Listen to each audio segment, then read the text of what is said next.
welcome back to Mixed Sounds Academy Spotlight. Today I'm joined by a young man that's been playing poker for quite a number of years. Started as an illegal online player before he turned 18, turned into a live player, met him at Crown playing some mixed games, and then went from there. Everybody, meet Ashwin. Ashwin, welcome to the studio. Thank you. How you doing? Yeah, it's doing well, thank you. That's all right.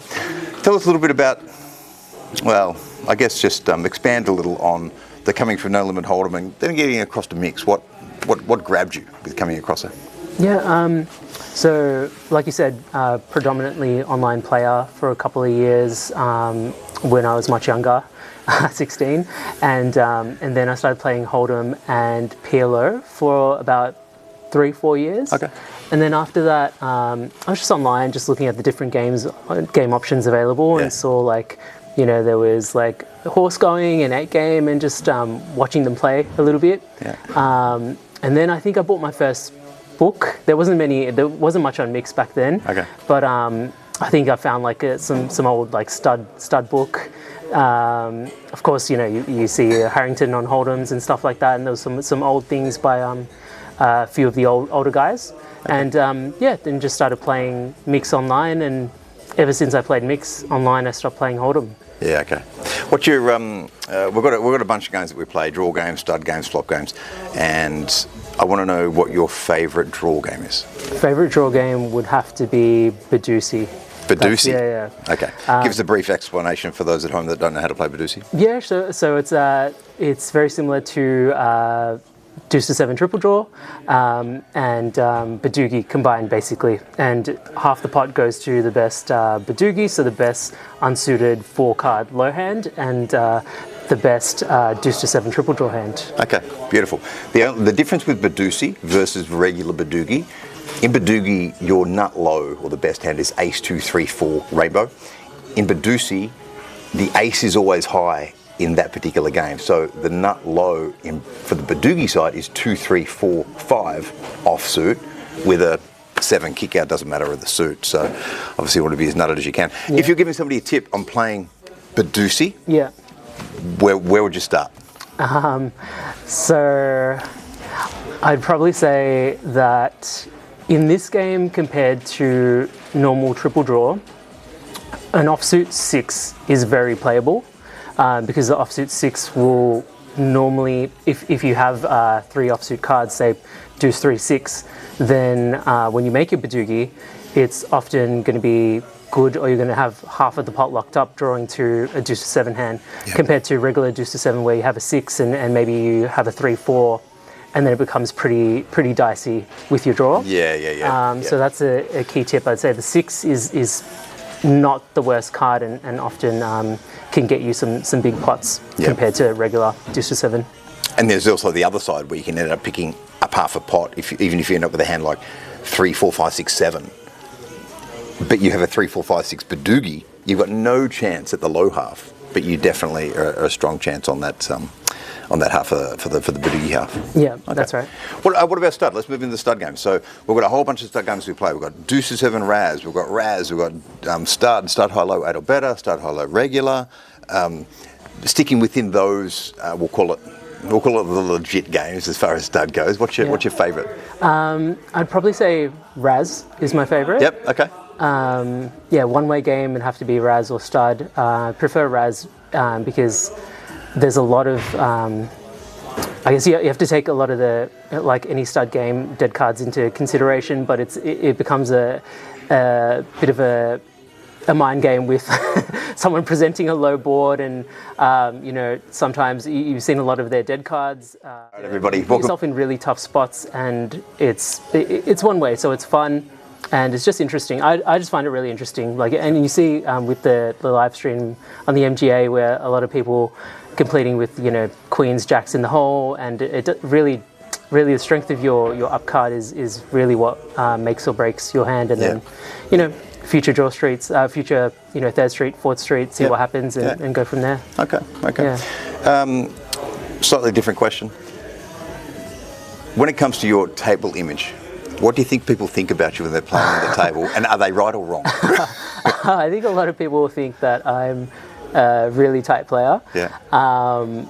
But yeah, often I don't have the ranges that they think I do, which does work in my favour. You know, when for example, in Razz or Stud, when you know a strong 4th Street comes and just repping that, and often getting folds if I've got just boogers in the hole. Yeah, of course. So yeah, I think a lot of people think that I'm a lot tighter than I actually am. Okay, perfect. Getting some players across from the No Limit Hold'em and PLO streets, how would you recommend they make the step?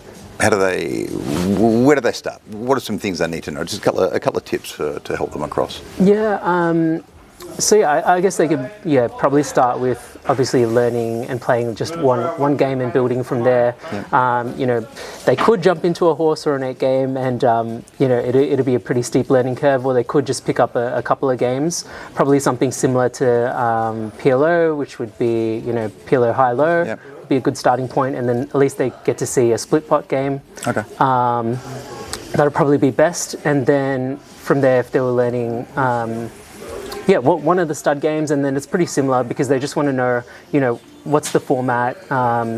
Just getting the reps in, and once you play like one stud game, then I think it's pretty easy to pick up the others. Yeah, exactly. Once you understand as I explained to dealers and players, once you understand the fundamentals of each of the games, you can play anything. Which brings us to why you're here tonight. Play Live in Melbourne. And we've got a tournament tonight. It's a rotation game. One of the smallest things we do is just 2-game rotation.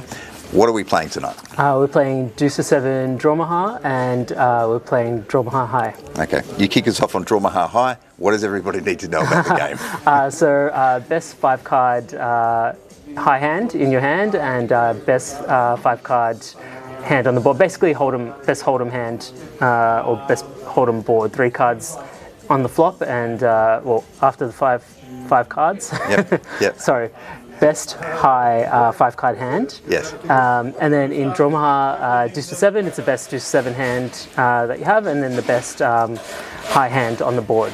Yeah. So basically, what we've done with this game, well, we haven't done it. This has been done before us. We've adopted it. Is that we've taken some fundamentals of single draw games, and also the fundamentals of PLO 5, and put them together. So each player will get their own private 5 cards, and then we'll have a round of betting, and then we'll see a flop, and another round of betting. After that point, each player has an opportunity to draw at MGA anywhere up to 3 cards, so you can have them replaced. So that's your single draw.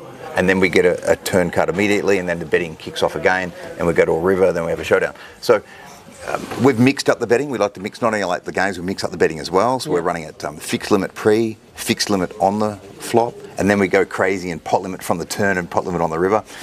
So it should see some pretty big hands. Any tips in Drawmaha as far as Drawmaha High goes? So high in your hand and high on the board. Any tips for playing that game?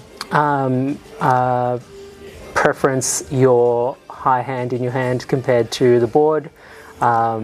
Because if you have a really strong hand, 5-card hand, then it's likely to scoop. And if you have something strong on the board, things could change with the turn or the river, and you could end up splitting a high hand on the board as well. So always try and preference your hand. So it's kind of like any game of poker we play. Yeah. Your hand selection is key. Yeah, that's right. Yeah, that's right. You don't want to be going there and trying to draw as many cards as you can by keeping, I don't know, just a low pair or a 2-3 suited or something like that. So now in your 2 to 7, obviously we already play a fair bit of no limit 2 to 7 single draw.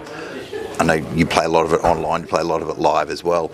Are we talking some similar strategies with that? You're looking for just strong hand selection pre? Strong hand selection pre, but also with that you could end up backing onto a lot of straights when you play Deuce 7 Drawmaha as well. So even if you have something connected, I guess similar to what I was saying with Badeucey, where sometimes like in that game, like a 6 can be pretty valuable.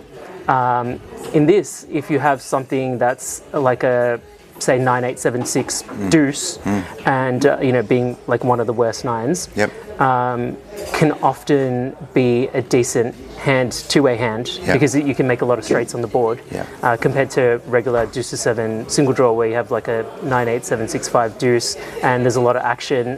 Your hand's probably not that good. Yeah, of course. All right, so tonight we're going to play some Drawmaha and deuce to 7 Drawmaha. If you're looking to play any mixed games, jump onto our website on our Facebook. It's mixedgamesacademy.au on the web, Mixed Games Academy on Facebook, Instagram, etc. If you want to see somebody else in the spotlight, whether it be a dealer, a player, some random person off the street, you just let us know. If you want to play some mixed games, come down and see us at Play Live, 129 York Street, South Melbourne. Ashwin, thanks for your time. Thank you. Best of luck tonight. Thank you. Cheers. See you.